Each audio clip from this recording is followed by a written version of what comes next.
Ahí vamos, sobre dos piernas, bien derechos, orgullosos.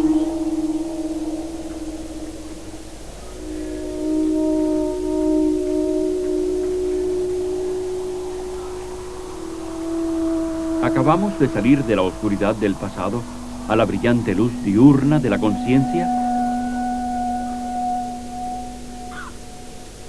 ¿Fueron estas nuestras madres quienes nos dieron la vida que tanto apreciamos?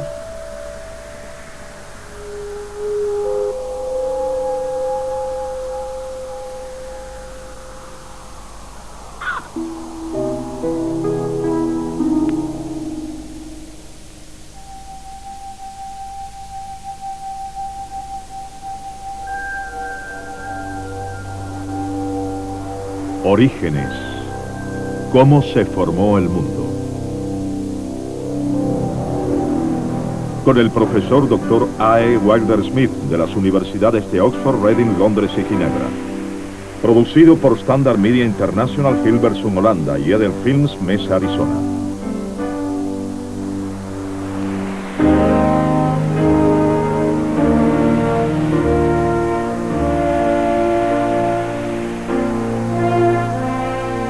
El origen de la humanidad.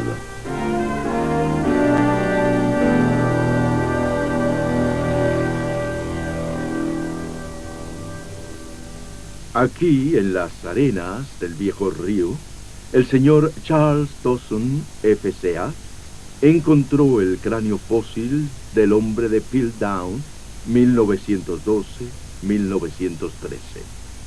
Al hombre siempre le ha interesado el problema de su procedencia. El hombre moderno es igual que el hombre antiguo en ese aspecto. Mi hija pequeña, cuando empezó a despertar a la conciencia, de 1 o 2 años de edad, me hizo su primera pregunta: papá, ¿de dónde vengo yo?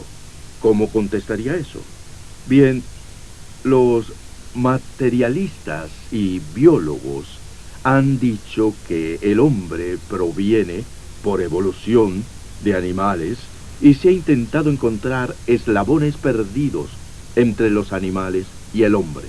Hoy en día se habla menos de eslabones perdidos y más de antepasados comunes. Eso fue necesario, claro está, como prueba y para reforzar la evidencia que la teoría de la evolución requería. Y cuando no se encontraron evidencias, algún científico, tal vez con un toque de humor, inventó la evidencia. Y esto es un ejemplo de cómo se inventó una evidencia de una etapa intermedia entre el hombre y el mono en el cráneo de Piltdown.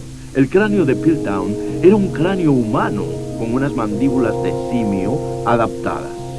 Y esto sirvió por 35 años como prueba de la llamada etapa intermedia, hasta que unos trabajadores del Museo Británico descubrieron que se trataba de una mandíbula de simio acoplada a una calavera humana.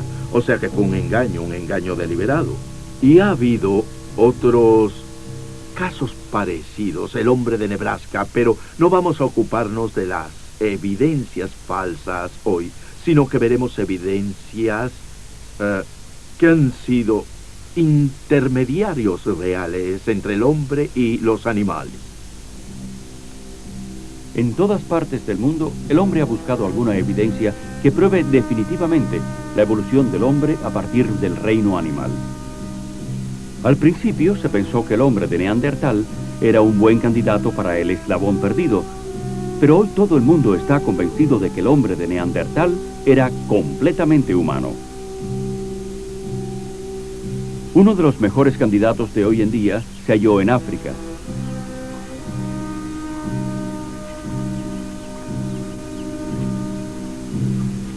En 1959, en el desfiladero Olduvai, en Tanzania, bajo el sol ardiente, Mary y Louis Leakey por fin encontraron lo que habían estado buscando. Durante 28 años buscaron fósiles por toda esta área hasta que descubrieron los restos de lo que ellos llamaron Australopithecus. En 1974, más al norte de África, Donald Johanson encontró los huesos de otro ejemplar de Australopithecus, a cuyo esqueleto llamaron Lucy. Estas criaturas son consideradas antepasados del hombre, principalmente porque se dice que poseen ciertas similitudes humanas en sus mandíbulas y dientes. El ortodoncista Dr. John Cuozzo ha investigado por años estas aseveraciones. Sus resultados no son muy alentadores en nuestra búsqueda del eslabón perdido. Esto que tengo aquí es una muestra de mandíbulas superiores e inferiores. Las inferiores están en primera fila y las superiores en segunda fila. Se les llama técnicamente mandíbulas y maxilares. Lo que he tratado de demostrar es la amplitud de la variabilidad humana. Esta gama se mide tomando dos alambres y alineándolos sobre el filo de los dientes. Y se pueden colocar los alambres de esta manera para así medir este ángulo aquí.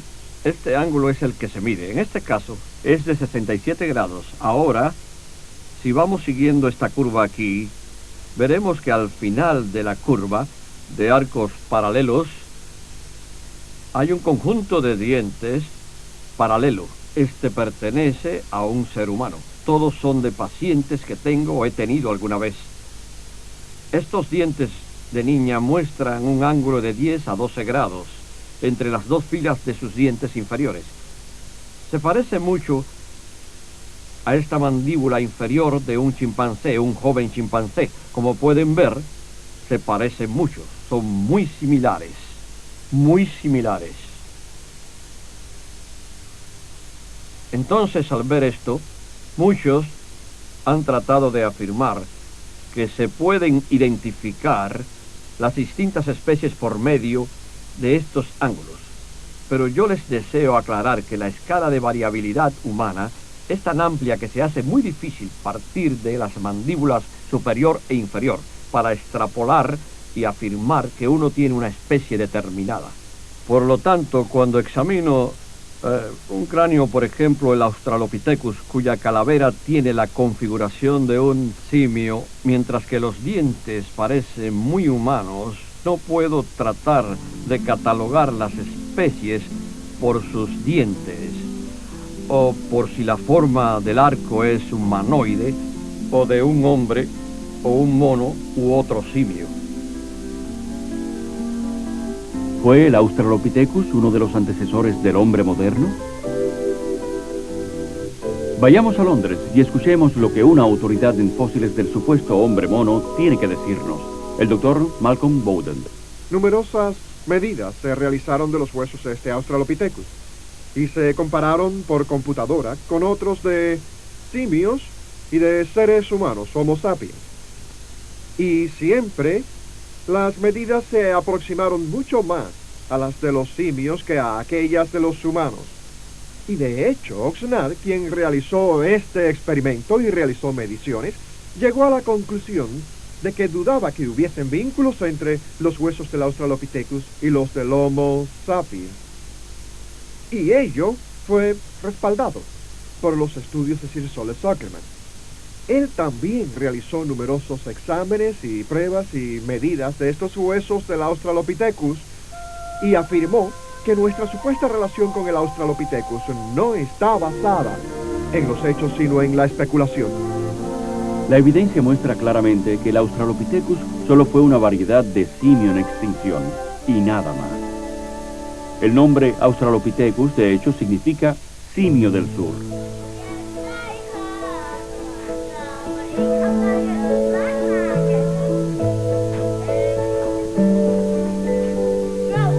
Los niños juegan. El barro es moldeado en formas fantásticas. Con rotuladores y creyones diseñan y dibujan cosas hermosas. Y cuando crezcan, todavía diseñarán y dibujarán diseños y planos de casas hermosas. Crearán y construirán ciudades enormes, en las que vivirán con miles y miles de vecinos.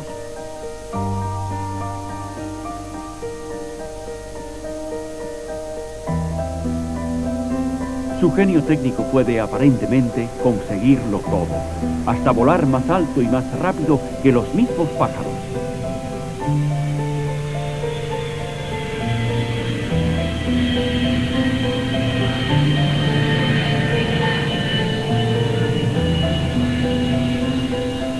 Homo sapiens, el hombre moderno. ¿De dónde procede? Además de los hallazgos del Australopithecus en África, en Tanzania por los Leakey y en Etiopía por Johansson, existen otros restos de lo que una vez se creyó que podía ser el eslabón entre el hombre y el mono, el Homo erectus. Algunos fósiles descubiertos cerca de Pekín, entre 1920 y 1940, fueron clasificados como Pithecanthropus pekinés, pero más tarde se les rebautizó como Homo erectus. El descubrimiento consistió en 14 cráneos, o fragmentos de cráneos más bien, de los cuales solo 5 se pudieron reconstruir lo suficiente como para poder determinar su capacidad cerebral.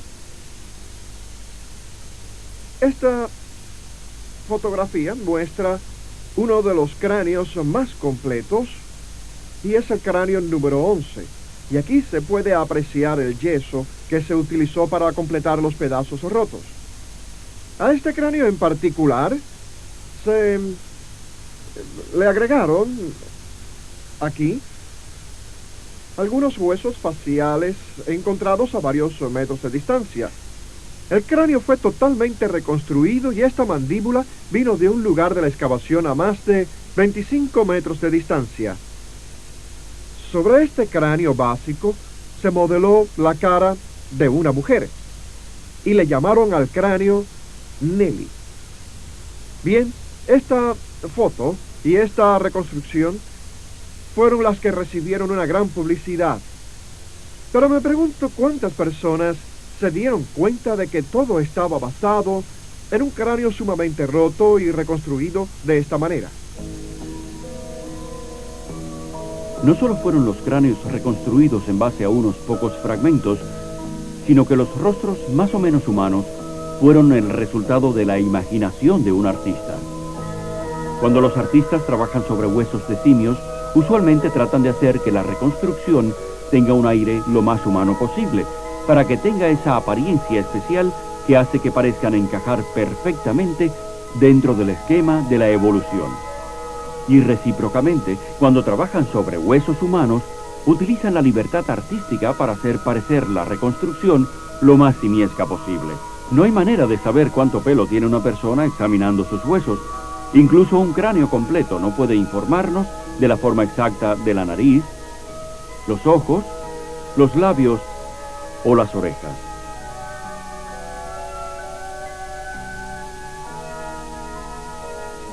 Además de los fragmentos de cráneos simiescos encontrados cerca de Pekín, en China, los investigadores encontraron también restos del hombre moderno y de fuego. ¿Qué significado tiene eso para el hombre de Pekín? El fuego, el cuarzo y los huesos, todo indica que también humanos habitaron este sitio de Pekín.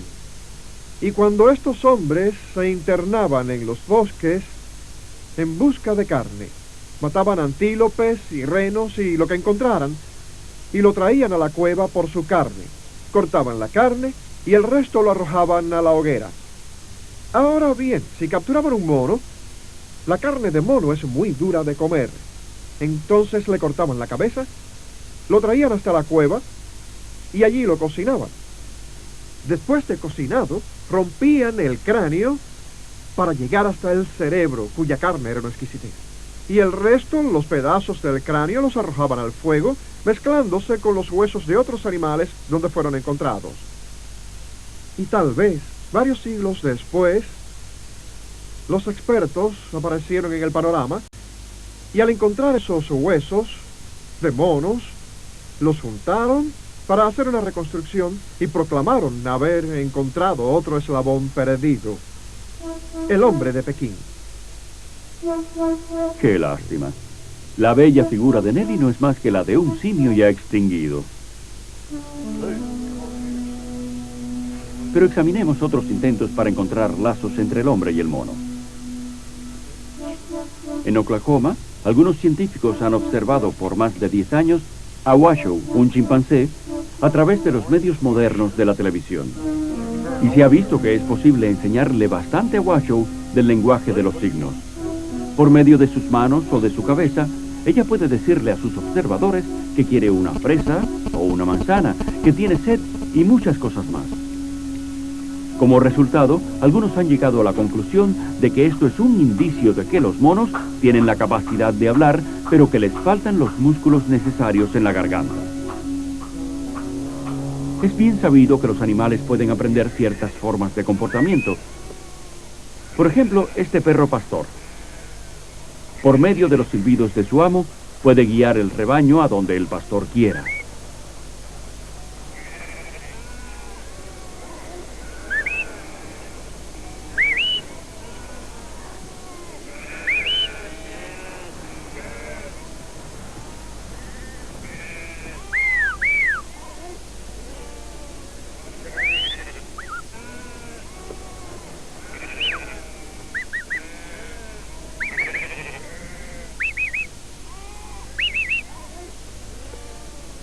¿Pero son acaso las reacciones aprendidas a señales una verdadera capacidad cerebral para el habla y el pensamiento coherente?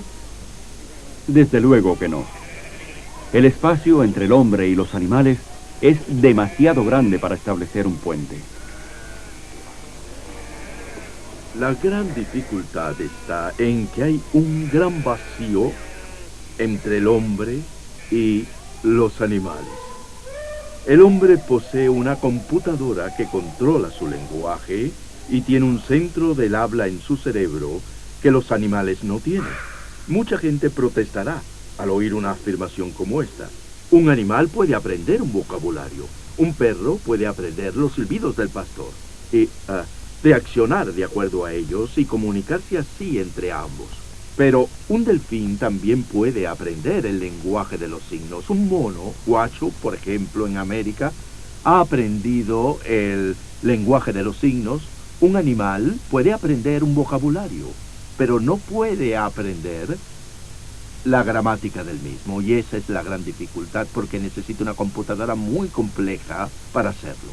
Y no se han encontrado etapas intermedias en las que veamos al hombre como un animal que sí habla, ni como un animal que no puede hablar. El espacio es muy grande, pero aún así hay quien busca seres intermedios entre los animales y el hombre en los círculos científicos de hoy.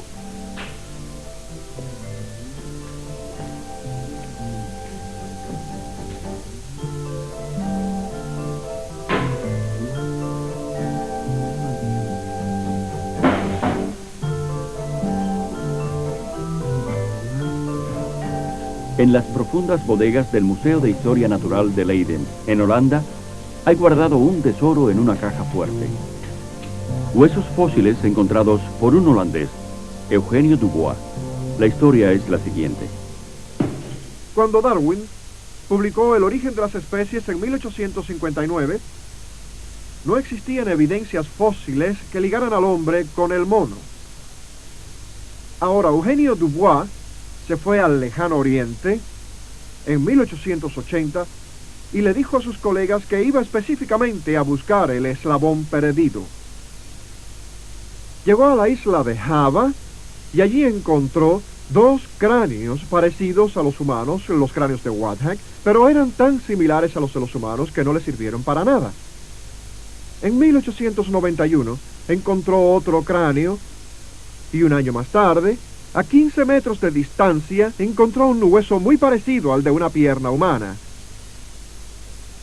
Eventualmente, Dubois decidió que el hueso de la pierna pertenecía a aquel cráneo y que había encontrado un mono que caminaba erguido y le llamó Pithecanthropus erectus.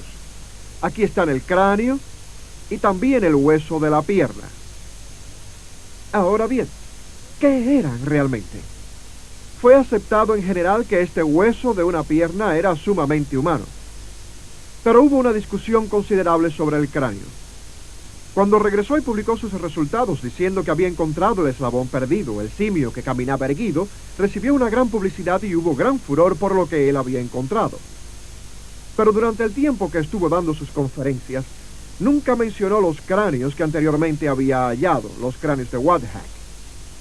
Él guardó esos cráneos en secreto por 30 años y nunca habló a nadie sobre ellos.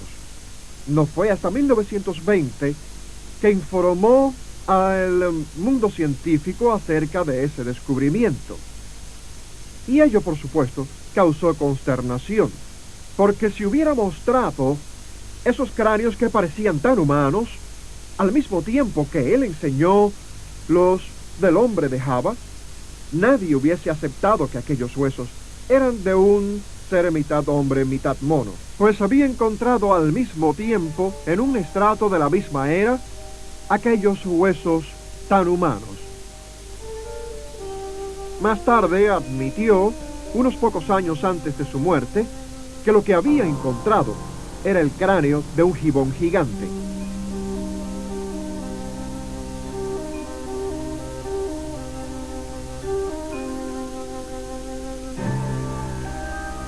Algunos fragmentos de un extinguido gibón gigante de Java.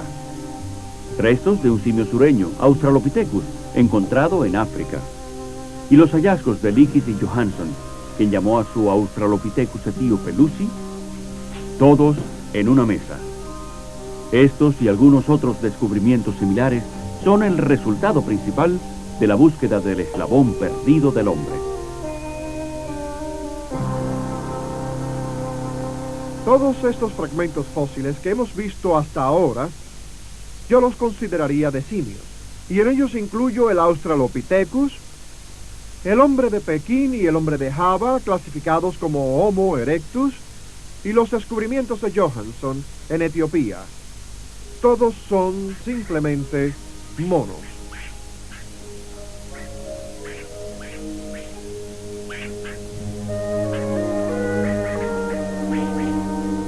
Pero ¿se ha encontrado alguna evidencia que indique que estos monos extintos y el hombre conviviesen al mismo tiempo? El profesor Wilbur Roch ha estudiado esta cuestión por muchos años. Tal parece que mientras más fósiles encontramos, al menos hasta ahora, parece suceder también que encontramos al hombre constantemente viviendo paralelamente con sus supuestos antecesores. El concepto de que el hombre se deriva de todas estas formas subhumanas es sencillamente muy dudoso e insostenible. Por el contrario, se observa un desarrollo paralelo y hay constancias de que el hombre consistentemente existió al mismo tiempo que sus supuestos antepasados, con estas formas definitivamente humanas, independientemente de la época. Aquí vemos a varios de los supuestos eslabones perdidos. Están colocados en el orden aproximado que les correspondería en la columna geológica. Sin embargo, si investigamos un poco más, encontramos que en cada caso, estos supuestos hombres monos no pudieron ser los antepasados del hombre, pues el hombre moderno, el Homo sapiens, ya existía. No solamente el hombre vivió al mismo tiempo que el Homo erectus, sino que se han encontrado fósiles y objetos en estratos que datan de la misma época que el Homo habilis o el Australopithecus. Ello es cierto también para el Ramapithecus. Parece cada vez más obvio que ninguna de esas criaturas pudo ser el antepasado del hombre, pues este ya existía.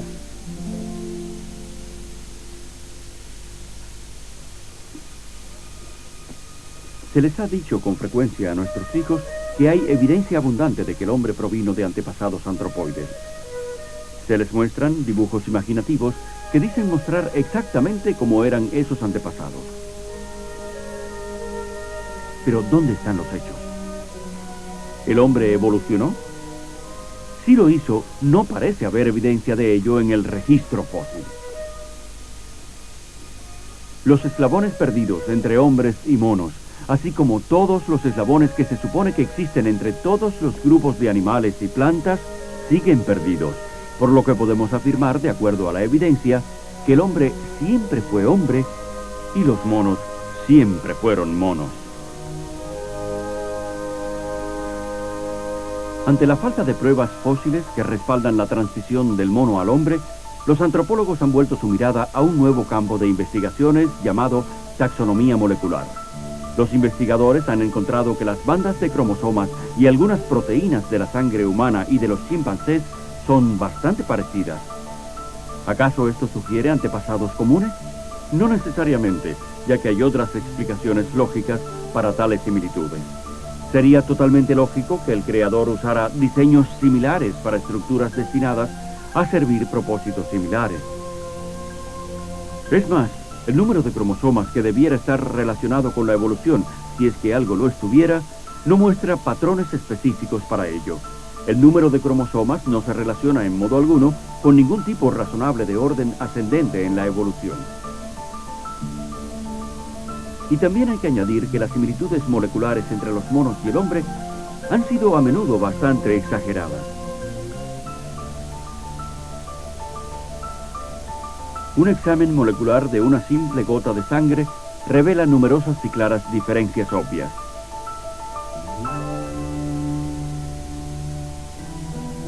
El hombre es, sin lugar a dudas, único en este mundo y es enormemente distinto a cualquier animal.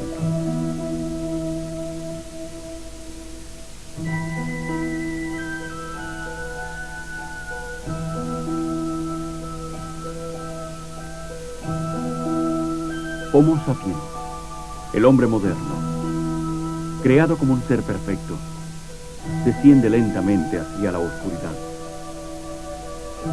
Pero aún así, su singularidad es clara. Su singularidad se manifiesta especialmente en su poder para crear.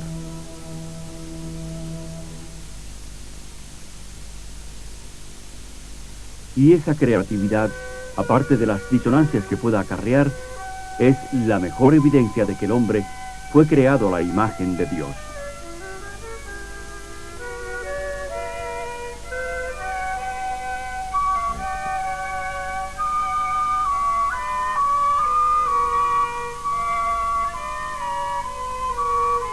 El hombre y el mono ciertamente se parecen en su forma, pero no están necesariamente emparentados. El profesor Wilder Smith. Toda la evidencia que tenemos a mano por el momento conduce al hecho de que hay monos extinguidos y monos en existencia y hombres extinguidos y hombres vivos, monos más inteligentes y otros monos menos inteligentes, y lo mismo podemos decir del hombre. Pero nunca los dos se encontrarán. Los monos seguirán siendo monos y el hombre seguirá siendo hombre. Si van a un parque zoológico y se detienen ante la jaula de un chimpancé, verán a la gente pararse allí y reírse de ellos debido al parecido. Ciertamente hay una semejanza, pero no se dejen engañar por las semejanzas, pues estas provienen tan solo del hecho de que un creador común nos hizo a todos.